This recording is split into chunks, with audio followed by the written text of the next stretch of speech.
कर्क लगन के चार्ट में हम सूर्य और बुध के कंजक्शन पर लगातार विचार कर रहे हैं। इस वीडियो में अब आपके फोर्थ हाउस के लिए विचार करने वाले हैं। फोर्थ हाउस अगर देखा जाए तो आपकी तुला राशि में सूर्य और बुध की स्थिति बन रही है चार्ट में। देखिए, फोर्थ हाउस में ये स्थिति कभी कभी उतनी अच्छी साबित नहीं होती क्योंकि सूर्य यहाँ नीच की स्थिति में आ गए और सूर्य बहुत ज़्यादा एनर्जेटिक या फायरी होने की वजह से बुध को बहुत ही ज़्यादा प्रभावित करने में भी सक्षम है। देखिए, कर्क लगन के हिसाब से क्योंकि जो बुध है वो 12वें घर के लॉर्ड होकर यहाँ आ रहे हैं, तो अक्सर ऐसे जातकों को अपना घर छोड़ना पड़ सकता है। उनको देश विदेश की काफ़ी सारी यात्राएं भी करनी पड़ सकती हैं।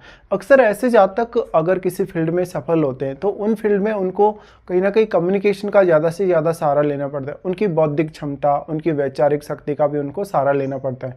भले ही फोर्थ हाउस का सूर्य आपके कॉन्फिडेंस को बहुत मजबूत बनाएगा, आपकी एबिलिटीज़ को भी काफ़ी बढ़ाएगा, लेकिन परिवार के साथ कभी कभी थोड़े मतभेद या संपत्ति से रिलेटेड कुछ विवाद होने की भी संभावना है। अब डिपेंड ये करता है कि शुक्र आपका कितना अच्छा प्लेस्ड है चार्ट में। देखिए, शुक्र आपके लिए एक कारक ग्रह भी है और अगर शुक्र की प्लेसमेंट आपके चार्ट में बहुत ही अच्छी हो तो फिर ऐसा कंजक्शन कुछ हद तक आपको ज़्यादा फेवर कर सकता है। यहाँ पे अब बुध का रोल बहुत इंपॉर्टेंट है क्योंकि बुध आपके चार्ट में अगर देखा जाए तो वो थर्ड हाउस के भी स्वामी है। ऐसा जातक अब अपनी तरफ से पूरा अपना एफर्ट लगाएगा अपने कैरियर और अपने घरेलू जीवन के लिए। सूर्य के फोर्थ हाउस में आ जाने की वजह से ऐसे जातकों को बहुत ही एक स्टैंडर्ड वाली लाइफ जीने की चाहत रहेगी। यहाँ पे अगर बुध आपका वक्री नहीं है तो कुछ मामलों में बुध आपको ज़्यादा सपोर्ट कर सकता है क्योंकि यहाँ पे बुध अपने मित्र शुक्र के घर में आ गया। तो कुछ केसेस में जो बुध है वो सूर्य से ज़्यादा बेहतर रिजल्ट भी दे सकता है, लेकिन आपको ये देखना होगा कि क्या बुध यहाँ सूर्य के ज़्यादा क्लोज है, क्योंकि सूर्य के साथ ही अक्सर गोचर में हमें बुध देखने को मिलते हैं और सूर्य के साथ जब जब भी बुध रहते हैं तो देखिए, बुध ऐसा प्लैनेट है जो जिस ग्रह के साथ बैठेगा वो उसी ग्रह के रंग में ढल जाता है या उसी ग्रह के हिसाब से काम करने लगता है। ऐसे में आपका जो बौद्धिक कौशल है, जो आपकी इमेजिनेशन है, जो आपका स्किल है वो काफ़ी अच्छा है, आप में बहुत क्रिएटिविटी है। इसके साथ साथ ये कंजक्शन आपको कैरियर में बहुत सारे मल्टीपल अवसर दे सकता है आगे बढ़ने के लिए। साथ ही अपनी धन संपत्ति की जो चाहत है, धन संपत्ति को मैनेज करने की जो चाहत है वो भी काफ़ी बढ़ा सकता है। आपका जो स्टार्टिंग में जब जन्म हुआ है, आपका लालन पालन जो हुआ है वो काफ़ी अच्छी परिस्थितियों में हुआ हो सकता है। इस प्रकार के कंजक्शन की वजह से अक्सर आपकी लाइफ में लेकिन शुरुआत में कैरियर को लेकर काफ़ी उतार चढ़ाव रहे हो और आप जहाँ भी जिस भी फील्ड में कैरियर में होंगे या जहाँ भी आपने स्टार्टिंग में स्टार्ट किया होगा अपना कैरियर, वहाँ से आप बहुत ज़्यादा सेटिस्फाई नहीं रहे होंगे। ऐसा कंजक्शन आपको परिवार पर बहुत ज़्यादा हावी बनाता है। साथ ही साथ जातक में लेकिन जो मेंटल स्किल है, जो बौद्धिक तौर पे जो स्किल है वो काफ़ी अच्छी होने के आसार हैं। मान लो आपका बुध अगर वक्री होकर बैठा हो तो थोड़ा आपको कन्फ्यूजन होगा और कैरियर के लिए आपको एफर्ट ज़्यादा करना होगा। ऐसे जातक अपनी पारिवारिक स्थिति, अपने ऐशो आराम पर बहुत ज़्यादा खर्च भी करने वाले होंगे। लेकिन आपके चार्ट के हिसाब से देखा जाए तो जो सूर्य है वो दूसरे घर के लॉर्ड है। दूसरे घर के लॉर्ड होने की वजह से संपत्ति को लेके आपस में परिवार में कभी कभी थोड़ी बहुत अनबन होने की भी संभावना बढ़ जाती है। इस प्रकार का जो कंजक्शन है सूर्य और बुध का, वो आप में बहुत ज़्यादा कलात्मक क्षमता डेवलप करने के साथ साथ लीडरशिप की बहुत ही अच्छी क्षमता आप में डेवलप करता है। जिस भी पर्टिकुलर फील्ड में आप रहेंगे उसमें आप अपनी वाणी का बहुत अच्छा प्रभाव डाल पाएंगे। आप अपने कम्युनिकेशन का कहीं ना कहीं जो परफॉर्मेंस है वो अच्छा दिखा पाएंगे।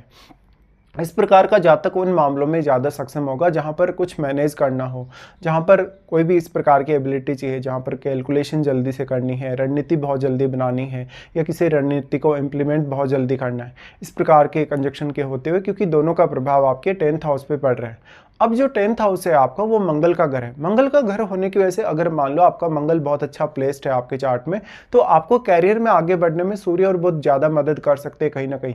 तो पारिवारिक माहौल को लेके, घरेलू जीवन को लेके हो सकता है सूर्य और बुध के रिजल्ट थोड़े उतने बेहतर ना हो भले ही, लेकिन कैरियर के मामले में फिर भी ये दोनों का जो कंजक्शन है आपको सबसे ज़्यादा फेवर करता हुआ नजर आएगा।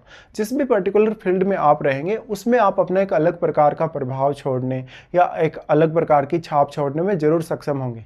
अब जो 10th हाउस में बैठा प्लैनेट है, क्योंकि वो सूर्य और बुध दोनों से ही प्रभावित होगा, तो आपके 10th हाउस में बैठा हुआ प्लैनेट किस प्रकार का है, किस प्रकार की उसकी एनर्जी या कारकत्व है, ये आपको विचार करना होगा।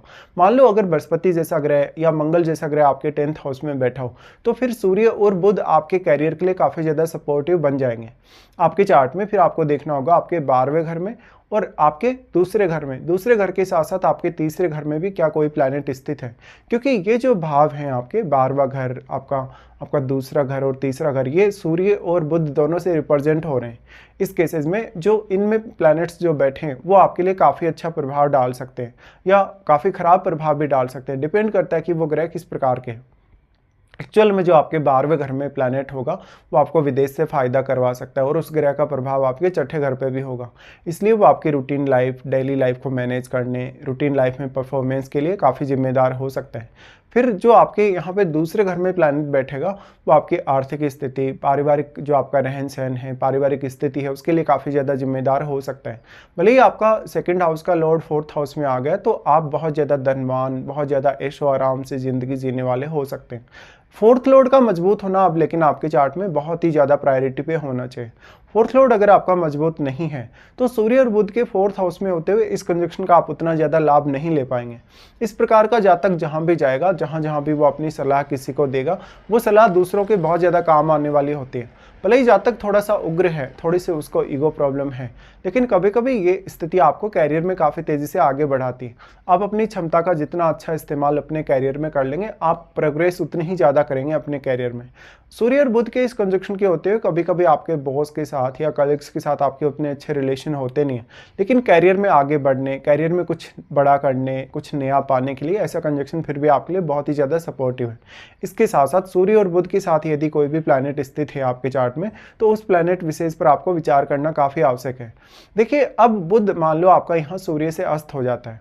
सूर्य से अस्त होने के केस में, क्योंकि सूर्य स्वयं नीच की स्थिति में है, इसलिए बुध के अस्त होने से आपकी कम्युनिकेशन की पावर और भी ज़्यादा स्ट्रांग हो जाएगी, आपकी मेंटल एबिलिटी और स्ट्रांग हो जाएगी, कैलकुलेशन की क्षमता बहुत स्ट्रांग हो जाएगी। बट लेकिन जो सूर्य वो क्योंकि नीच की स्थिति में है तो इससे तर्क वितर्क करने की क्षमता आपकी बढ़ जाएगी। किसी के भी साथ आप बहुत जल्दी झगड़ा कर लेंगे, विवाद कर लेंगे, तो आपको ऐसी स्थिति से बचना होगा।